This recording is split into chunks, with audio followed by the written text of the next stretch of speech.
दोस्तों, इजराइल पर double attack हुआ है। जी हां, दोहरा झटका इजराइल को लगा है। एक तरफ यमन ने ताबड़तोड़ मिसाइलें फिर से दाग दी इजराइल पर। इजराइल का नक्शा बिगड़ गया। वो तस्वीरें तो आपको दिखाऊंगा ही, लेकिन इसके साथ साथ आज आपको रिपोर्ट दिखाने जा रहा हूं कैसे गजा के अंदर एक बड़े हमले को अंजाम दिया गया और उसके फौरन बाद जैसे हमास ने अटैक किया, इजराइल को तगड़ा झटका लगा, उनके सैनिक मार गिराए गए।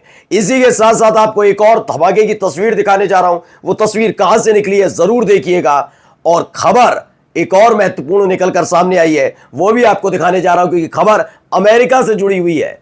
अमेरिका पर भी आफत टूट पड़ी है। ट्रंप का कच्चा चिट्टा खुल गया है। 100 GB 100 GB का एक बॉम्ब जाकर गिर गया है। नमस्कार, मैं हूं प्रज्वल गौतम और आप देख रहे हैं टाइम्स एक्सप्रेस। शुरुआत इन तस्वीरों के जरिए कर रहा हूं। पहले ये वीडियो आप जरा देखिए। इस वीडियो में आपको अलग अलग जगह धुआं ही धुआं नजर आएगा। ये गजा में किया गया हमला, इस हमले से कितना भारी नुकसान गजा को हुआ होगा आप अंदाजा लगा सकते हैं। लेकिन इस नुकसान के आगे की कार्रवाई भी जरा देख लीजिए। पहले ये देखिए, ये वीडियो निकलकर सामने आई। तो ये वीडियो निकलकर आई है, इससे दावा किया गया breaking and unusual, at least one Israeli soldier killed and 5 other injured in resistance operation in Gaza, the Israeli army has confirmed। बताया गया है कि एक और बड़ा झटका इजराइल को लगा है, क्योंकि आपको पता है जब से ईरान से इजराइल का झगड़ा हुआ और ईरान ने इजराइल पर मिसाइल दागी, न चाहते हुए भी इजराइल को गजा में अपने लड़ रहे सैनिकों को वापस बुलाना पड़ा ईरान से बचने के लिए। अब इन सब के बीच हुआ क्या, गजा में पकड़ कमजोर पड़ गई। कमजोर ऐसी पड़ी है कि इनकी एक की एक बटालियन अभी 4 दिन पहले निपटा दी गई। आपको देखा होगा, खुद बेंजामिन नेतन्याहू सुबक सुबक कर रो रहे थे। अब उसके बाद हो क्या रहा है, रोजाना किसी ना किसी की जान जा रही है। लगातार सैनिकों पर हमले हो रहे हैं, इजराइल के सैनिक मार गिराए जा रहे हैं। यह लगातार उल्टा चक्र चलना शुरू हो चुका है, जिसकी वजह से इजराइल में लगातार यह भी देखने को मिल रहा है कि वहां पर आंदोलन हो रहे हैं, लोग सड़कों पर उतर आए। वो सवाल पूछने लगे हैं कि आपका अपना बेटा तो अमेरिका में बैठा है, लेकिन हमारे बच्चों को जबरदस्ती गजा में लड़ने क्यों भेजा। आपको मैंने वो खबर भी दिखाई थी जिसमें एक अधिकारी ने बताया कि कई सैनिक उसके पास आए और उन्होंने कहा कि हम गजा में संघर्ष नहीं करेंगे, हम थक चुके हैं। अब यही हालात बनते हुए नजर आ रहे हैं। एक और धमाका, और इस धमाके के फौरन बाद जैसे ही हमास के लड़ाकों ने बदला लिया, इसमें इजराइल का सैनिक मार गिराया गया। एक और बड़ी त्रासदी इजराइल का इंतजार कर रही है। एक और वीडियो जरा देखिए। पहले ये प्रेस टीवी से निकल कर आई है वीडियो, पहले देखिए। The Yemeni armed forces say they have launched a hypersonic ballistic missile at Ben Gurion Airport near Tel Aviv. The missile, named Palestine 2, is said to have disrupted operations at the airport, triggering an emergency response. तो ये press TV खबर है जिसमें बताया गया है, Yemen launches new strikes on Israel in solidarity with Gaza. Late reports from Sanaa, ये मतलब सना, चूंकि यमन की राजधानी सना है, वहां से रिपोर्ट की गई है। बताया गया कि एक और बड़ा हमला इजराइल पर यमन ने कर दिया। अभी आपको मैंने एक दिन पहले ही दिखाया था कि कैसे उन्होंने तेल अवीव में बेन गुरियन एयरपोर्ट, उसके बाद हाइफा और कई अलग अलग जगह, यानी कुल मिलाकर 5 जगहों पर यमन ने ताबड़तोड़ मिसाइल दागी थी। उससे पहले ही आपको दिखाया था बरशीवा में भी कई मिसाइलें दागकर उसे बर्बाद कर दिया। 82,000 से ज्यादा इनके खुद के सैनिक भी नहीं, मैं हूती लड़ाका भी नहीं कहूंगा, वो आम नागरिक तैयार है, जिनकी एक दिन पहले ही परेड कराई थी कि सारे के सारे इजराइल में घुसने के लिए तैयार हैं। ये तमाम घटनाक्रम बड़ी तेजी के साथ मिडिल ईस्ट के अंदर घट रहे हैं। खासतौर पर उत्तरी इजराइल पर हिजबुल्लाह की नजर गड़ी हुई है, लेकिन दक्षिणी इजराइल धीरे धीरे घटता जा रहा है। दक्षिणी इजराइल पर लगातार हूती लड़ाके न केवल बमबारी कर रहे हैं, हूती लड़ाके वहां पर लगातार घुसने की कोशिश कर रहे हैं, और माना यह जा रहा है कि अगले कुछ घंटों में या 1-2 दिन के अंदर इजराइल का दक्षिणी इलाका पूरी तरह से इजराइल से कट सकता है। क्योंकि आप देखिए पूरी चीज देखिए, वो गजा में लड़ रहा है, हिजबुल्लाह पर अटैक करके गलती कर दी उसने, लेकिन एक बार भी हूती लड़ाके यमन पर हमले नहीं कर रहा है। यमन ताबड़तोड़ दहला रहा है। ये एक बम दागा, दूसरा बम दागा, वहां पर ड्रोन से अटैक कर दिया या ड्रोन से अटैक कर दिया, वहां हाइपरसोनिक मिसाइल, यही हो रहा है। अब एक नया ताजा हमला इन्होंने यहां पर कर दिया। अब आइए ये वीडियो जरा देखिएगा। तो गाड़ियां निकल रही हैं, धुएं में का गुबार आपको नजर आ रहा होगा।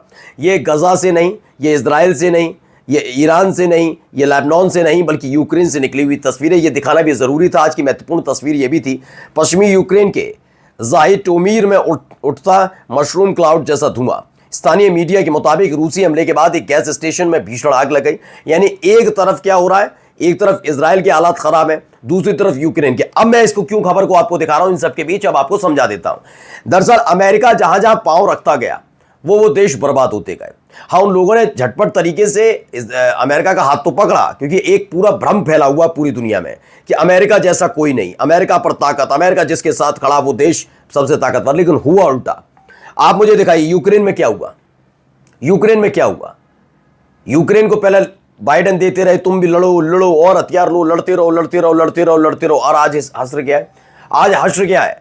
आज पूरी तरीके से यूक्रेन लड़ने लायक नहीं बचा है। यूक्रेन के पास आज वो हथियार नहीं है जिससे वो रूस की तरफ से किए जा रहे हमलों से बच सके। और यही हालात किसके साथ है? इजराइल के साथ हुए। क्या दिखा रहे? जब ईरान लगातार अटैक कर रहा था, सीज फायर की क्यों डिमांड करनी पड़ी, क्यों गिड़गिड़ाना पड़ा? क्योंकि ये पता लगा कि इजराइल के पास हथियार ही नहीं बचे।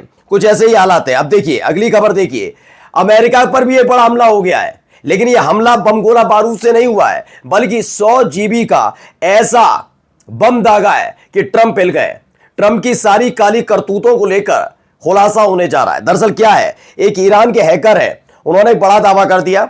उन्होंने कहा कि 100 GB का ईमेल का ऐसा पूरा डेटा है जो यूएस के प्रेसिडेंट डोनाल्ड ट्रंप और उनके सहयोगियों से जुड़ा हुआ। लेकिन इसमें खास बात जानते हैं क्या क्या है? इसमें वो तो सहयोगी हैं जो रणनीति बनाते हैं, लेकिन इसमें से एक एडल स्टार भी है, एक पॉर्न स्टार भी है, जिससे लगातार ट्रंप का रिश्ता जुड़ा जाता रहा। उनसे जुड़े हुए कई ईमेल्स हैं। क्या डोनाल्ड ट्रंप उस एडल्ट स्टार या फिर पॉर्न स्टार्स के साथ क्यों जुड़े थे? ये तमाम चीजें खुलने जा रही हैं। इसने कहीं ना कहीं बेचैन कर दिया है अमेरिका को। और जानते हैं दोस्तों, ये खुलासा कैसे वक्त में हुआ है? ऐसे वक्त में जब बेन गुरियन एयरपोर्ट पर कार्गो प्लेन उतरे, वो कार्गो प्लेन जिसमें दावा किया गया कि बहुत बड़े बड़े हथियार हैं जो इजराइल सप्लाई किए गए हैं, और ईरान इसी को लेकर पूरा अलर्ट मोड पर है। तो क्या मान लिया जाए ईरान के हैकर ने जो दावा किया उसके फौरन बाद जो डोनाल्ड ट्रंप है अपने वही कार्गो प्लेन वापस बुला लेंगे? यानी कुल मिलाकर डोनाल्ड ट्रंप की एक एक एक्टिविटी खुलने जा रही है। वैसे ही वो फंसे हुए हैं, B-2 बॉम्बर मिल नहीं रहा, उनके कार्यकाल में कई देशों ने उनके खिलाफ मोर्चा खोल दिया, कनाडा तक नाराज हो गया, तमाम चीजें हो गई। अब एक नई मुसीबत आई है। चलिए अगली खबर आपको दिखा रहा हूं।